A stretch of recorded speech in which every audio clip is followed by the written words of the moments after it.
Hello दोस्तों। तो start करते हैं हम हमारे आज के न्यू सेशंस को एक नई ऊर्जा के साथ और एक नए मोटिवेशंस के आधार पर स्टार्ट करते हैं। तो हर खुशी को खुशी मत समझो, हर गम को गम मत समझो। अगर इस दुनिया में जीना है तो खुद को किसी से कम मत समझो। तो इसी के आधार पर न्यू मोटिवेशंस है कि किसी ने क्या खूब पूछा, जब भगवान हर जगह है तो मंदिर क्यों जाते हैं। खूबसूरत जवाब, जब जब कुछ किताबों में होता है कि जब सब कुछ किताबों में होता है तो स्कूल क्यों जाते हैं। तो इसी के आधार पर हम अपना टॉपिक स्टार्ट करते हैं, सब रिंग। लेकिन इससे पहले मैं आपको जो भी हमारे रिंग और सब रिंग के जो सेशन स्टार्ट हुए हैं उसके बारे में सभी का आज हम रिमाइंड करेंगे और जानेंगे कि हमने क्या क्या रीड किया। तो फर्स्ट चीज़ मैंने आपको बताई कि रिंग क्या होती है। पहले मैंने शुरुआती सेशन में आपको बताया रिंग के बारे में, और मैंने इसके आधार पर ग्रुप एंड रिंग में आपको डिफरेंस बताया कि ग्रुप में हम किन प्रॉपर्टीज़ को हम सेटिस्फाई करते हैं, और जो रिंग है हमारी उसको हम किन प्रॉपर्टीज़ को सेटिस्फाई करते हैं। सेकंड चीज़ मैंने आपको बताया वलय अर्थात रिंग के टाइप्स, यानी कि हमने टाइप्स के बारे में जाना। इन टाइप्स में हमने पढ़ा क्रम विनिमय वलय, तत्समक वलय, और इसी में हमने पूर्णांक के प्रांत और क्षेत्र के बारे में अर्थात फील्ड के बारे में पढ़ा। और इससे आगे हमने क्या किया कि इन जो हमारे जो प्रांत है पूर्णांक के प्रांत, यानी कि इसी को बोलते हैं हम इंटीग्रेट डोमेन, और सेकंड था हमारा जो क्षेत्र जो फील्ड था। इसी के तौर पर हमने इन दोनों पर थ्योरम्स की। वो थ्योरम्स हमारी क्या रही होगी, वो फर्स्ट थ्योरम थी कि कोई भी जब पूर्णांक के प्रांत होगा तो वह क्षेत्र होगा। कोई इससे ज़्यादा महत्वपूर्ण नहीं है कि कोई भी क्षेत्र पूर्णांक हो सकता है लेकिन कोई भी पूर्णांक क्षेत्र नहीं हो सकता।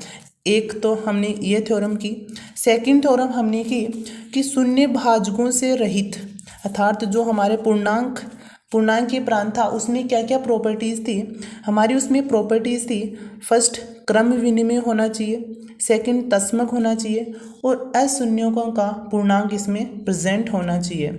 सेकंड क्षेत्र में क्या था, क्षेत्र में था यही क्रम विनिमय, तत्समक और अशून्य गुणांकों का इसमें प्रतिलोम इसमें उपस्थित होना चाहिए। तो इसी के आधार पर हम देखते हैं कि थ्योरम्स हमने कुछ ऐसी थ्योरम्स की थी कि फर्स्ट जो शून्य भाजकों से रहित वलय कब होगा, जब उसमें निरसन नियम लागू होगा। सेकंड थ्योरम हमने ये की थी, और इसी के आधार पर हमने की थी कि कोई भी परिमित क्रम विनिमय जो वलय होगा वह क्षेत्र होगा। इसे हमें प्रूफ करना था एक थ्योरम्स के द्वारा। और आज उससे नेक्स्ट हमने कुछ न्यूमेरिकल किए, किस पर, इस रिंग पर। और आज हम स्टार्ट करते हैं अपनी सब रिंग। सब रिंग क्या होती है, हमने पिछले सेशंस में सब ग्रुप के बारे में पढ़ा। और यदि सब ग्रुप आपको टोटली आता है तो सब रिंग को आपको पढ़ने में आसानी होगी।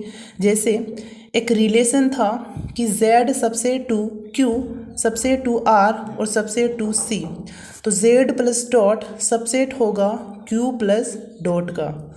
अतः Z प्लस डॉट एलिमेंट अर्थात Q प्लस डॉट का उपवलय होगा।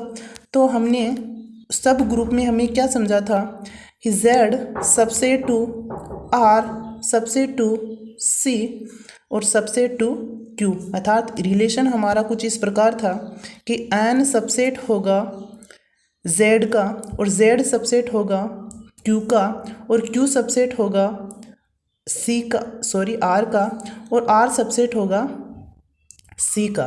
तो इसी के आधार पर हमने सीखा कि जो हमारा जो रिलेशन है वो इस प्रकार होगा, और इस रिलेशन के आधार पर हम किसी भी प्रॉपर्टीज़ को हम सब ग्रुप, सब रिंग और सब फील्ड के आधार पर इसको डिवाइड करते हैं कि मैंने Z सबसेट लिया Q का, तो इसका मतलब ये रहेगा कि जो Z होगा वो Q की एक उपवलय होगा। तो अब हम देखते हैं कि सब रिंग हमारा क्या होगा। माना एस आर वलय का अरिक्त उपसमुच्चय है, तो एस आर की उपवलय कहलाएगा यदि एस आर को संक्रिया योग गुणा के लिए समवर्त हो, अर्थात एस स्वयं भी इन संक्रियाओं के लिए वलय हो। तो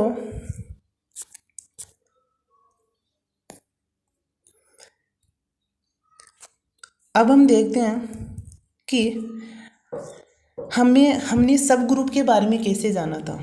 तो मैं मानूँ Z सबसेट है Q का, Z सबसेट है Q का, तो Z सब ग्रुप होगा किसका, Q का, अर्थात Z भी हमारा एक ग्रुप होना चाहिए और Z में वो सभी प्रॉपर्टीज़ को सेटिस्फाई होनी चाहिए जो Q में उसको ग्रुप प्रूफ करने के लिए हमने सेटिस्फाई की। तो इसी के आधार पर हम सब रिंग की रचना करते हैं, लेकिन ग्रुप में हमारा क्या होता है कि एक संक्रिया होती है, लेकिन जो वलय होगा उसमें एक या एक से अधिक, अर्थात इसमें दो संक्रियाएं हमारे पास प्रेजेंट है। पहली संक्रिया जो है हमारी योग संक्रिया और सेकंड है डॉट संक्रिया। योग संक्रिया पर जो वलय होगा उसमें जो रिंग है जो रिंग है हमारी वो योग संक्रिया पर अबेलियन होना चाहिए, अर्थात अबेलियन होने के लिए हमें तत्समक, प्रतिलोम, साचर्यता, इन सभी तीनों कंडीशंस को प्रूफ करना होगा। और जो डॉट संक्रिया है उस पर दो कंडीशंस हमें प्रूफ करनी होती है। फर्स्ट है सेमी ग्रुप और सेकंड है बंटनता का नियम। तो इसको हम उपवलय के रूप में जानेंगे और हमने इसकी डेफिनेशन देखी। अब हम सब ग्रुप पर कुछ थ्योरम्स करते हैं कि सब ग्रुप पर ये दो कंडीशन होती है। यदि ए एलिमेंट है एस का और बी एलिमेंट एस का, तो ए प्लस बी एलिमेंट होगा एस का। जैसे मैं नंबरिंग एग्जाम्पल के तौर पर यदि आपको बताना चाहूँ तो मैंने Z की कंडीशंस ली, Z के एलिमेंट लिए 0 +- 1 +- 2 +- 3 एंड सो इन्फिनिट तक हमने कुछ एलिमेंट लिए। यदि मैं आपको बताऊं 1 एलिमेंट है Z का, 2 एलिमेंट है Z का, तो 1 + 2 भी एलिमेंट होगा Z का। तो इसी के आधार पर हमने योग और मल्टीप्लाई का सिस्टम लिया है। तो इसे हम क्या कह सकते हैं कि यदि Z सबसेट है C का, तो Z इस C का उपवलय कहलाएगा, अर्थात Z इज ए सब ring of the Q of C। अब हम थ्योरम्स करते हैं। माना R प्लस डॉट वलय है तथा R का अरिक्त उपसमुच्चय S है।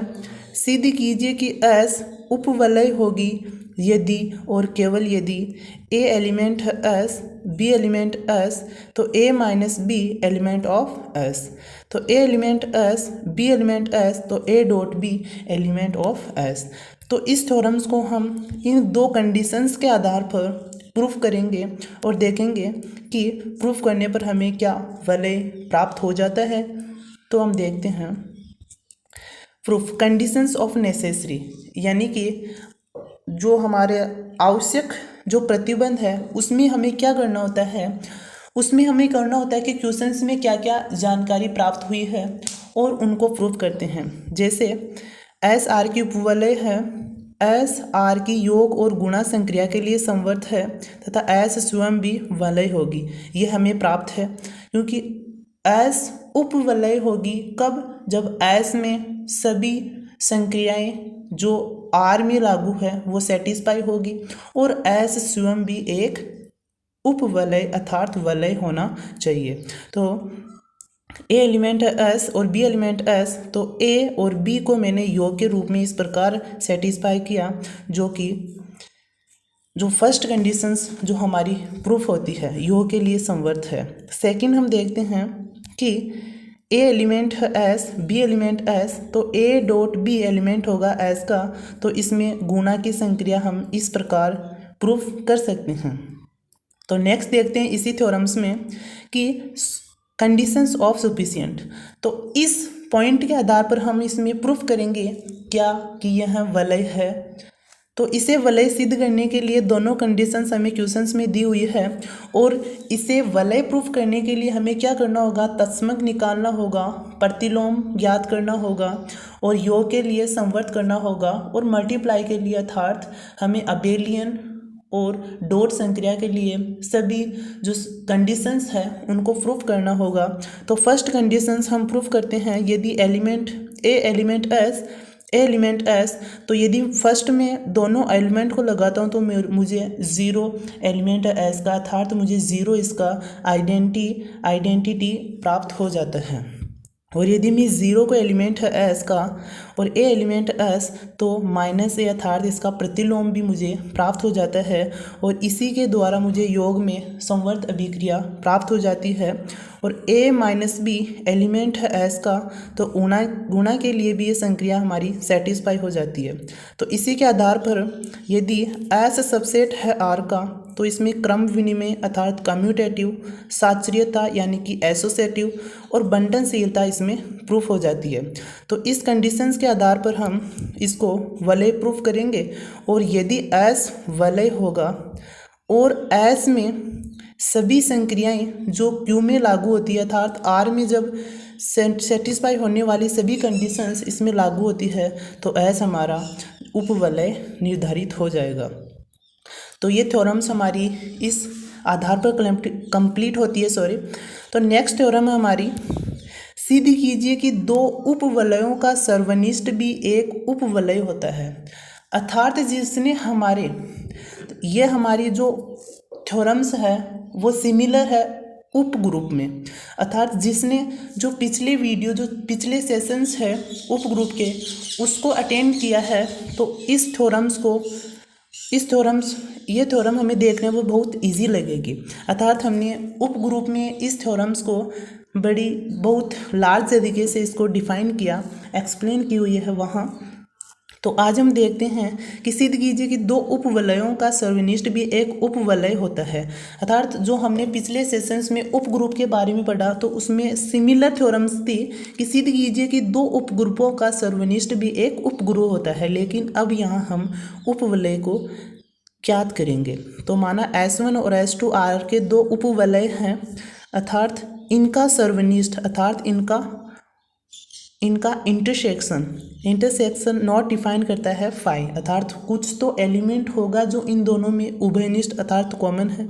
तो ए बी एलिमेंट है S1 इंटरसेक्शन S2, तो यदि मैं A को S1 इंटरसेक्शन S2 यदि लेता हूँ, तो A दोनों जो सेट्स हैं हमारे S1 और S2 दोनों में उपस्थित होगा, अर्थात A दोनों सेट्स का एलिमेंट होगा। तो मैंने इसको इस प्रकार लिखा है कि A एलिमेंट है S1 का भी और A एलिमेंट है S2 का भी। और यदि B उभयनिष्ठ है दोनों सेट्स में, तो B एलिमेंट होगा दोनों का, तो B एलिमेंट है S1 का और B एलिमेंट S2 का भी होगा। और अब हम इसको प्रूफ करने के लिए फर्स्ट कंडीशन लेते हैं ये वाली, A एलिमेंट है S1 और B एलिमेंट है S1 ये वाली। तो पुनः है A एलिमेंट है S1 और B एलिमेंट है S2, तो A माइनस B एलिमेंट होगा S1 का, जो हमने अभी फर्स्ट थ्योरम्स में इस कंडीशंस को डिफाइन किया है। तो इसी के आधार पर dot B A dot B element होगा S1 का। और उसी तरह यदि मैं सेकंड कंडीशंस लेता हूँ कि A एलिमेंट है S2 और B एलिमेंट है S2, तो हमें सेकंड कंडीशंस भी प्रूफ हो जाती है। तो हमारा जो A माइनस B और A डॉट B दोनों में हमें सिमिलर प्राप्त हो जाता है, अर्थात दोनों इसमें उभयनिष्ठ हो जाते हैं। और यदि उपवलय की दोनों कंडीशंस दोनों सेट्स में यदि उभयनिष्ठ हो जाती है, तो वह एक उपवलय का रूप निर्धारित कर लेता है, अर्थात S1 intersection S2 R plus dot की एक उपवलय होगी। तो हम इस पर अब देखते हैं एक न्यूमेरिकल अर्थात एक क्वेश्चंस के बारे में पढ़ते हैं कि सिद्ध कीजिए कि एक सेट दिया हुआ है हमें कि A is equal to A plus iota B, A such that A B element of Z. C पर योग और गुणा के लिए हमें सी का उपवलय प्रूफ करना है। तो मैंने x1 ली, x1 एक एलिमेंट लिया जो एस का है, y1 एलिमेंट लिया जो भी एस का है। तो x1 है a1 plus iota b1 element S, जो जिसमें a1 और b1 है वो एलिमेंट है z के। जैसे a प्लस आयोटा बी जैसे a plus iota b element तो है एस के, और इसमें जो एलिमेंट उपस्थित है a और b, कॉम्प्लेक्स नंबर में जो एलिमेंट उपस्थित है वो एलिमेंट है किसके, z के। तो मैंने x1 और y1 दो संख्याएं ली सी के तौर पर, और उसमें यदि मैं उपवलय की फर्स्ट कंडीशन लगाता हूँ, कौन सी फर्स्ट कंडीशन थी हमारी, अभी हमने रीड की कि ए एलिमेंट है एस का और बी एलिमेंट है एस का, तो ए माइनस बी एलिमेंट होगा एस का। तो इस कंडीशंस के आधार पर और सेकंड कंडीशन डॉट वाली कंडीशन के आधार पर हम इस क्वेश्चंस को उपवलय का निर्धारित रूप देंगे। तो x माइनस y1 याद करूँगा तो ये एलिमेंट होगा s1 का, और ये दोनों एलिमेंट होंगे z के। और यदि डॉट की बात करूँ मैं आपको, तो डॉट मल्टीप्लाई करते हैं तो ये एलिमेंट टोटल हमें कॉम्प्लेक्स नंबर मिल जाता है जो एलिमेंट है एस का, और x1 y1 एलिमेंट है एस का, तो x1 माइनस y1 और x1 डॉट y1 दोनों एलिमेंट होंगे z के। दो हमारी उपवलय की जो फर्स्ट कंडीशंस है और सेकंड कंडीशंस है वो इसमें प्रूफ हो जाती है। तो इन कंडीशंस को प्रूफ करके और इसके आधार पर हम बता सकते हैं कि जो हमारा एस होगा वो एक उपवलय होगा। तो इस टॉपिक्स के आधार पर हमने क्या बताया कि हमने रिंग के बारे में जानकारी हासिल की, सब रिंग के बारे में जानकारी हासिल की, और अब हमारा अंतिम टॉपिक होगा सब फील्ड, अर्थात सब फील्ड होगा। SUF का मतलब मेरा है सब फील्ड। सब फील्ड सिमिलर है सब ग्रुप एंड सिमिलर है सब रिंग। तो यदि हमने ग्रुप की टोटल जानकारी हमने प्राप्त की है तो हमें वलय, क्षेत्र, इनके बारे में ज़्यादा जानकारी हासिल, अर्थात ये अपने आप में इजी बन जाते हैं। तो अब हम अगले सेशंस में हम देखेंगे कि सब फील्ड क्या होता है और उसके इम्पोर्टेंट थ्योरम्स लेंगे और इस पर क्वेश्चंस लेंगे। तो इसी के आधार पर हमारे इस टॉपिक को कंप्लीट करते हुए हम अपने सेशंस को भी कंप्लीट यानी कि कंप्लीट की ओर ले जा रहे हैं। तो थैंक यू, टेक केयर।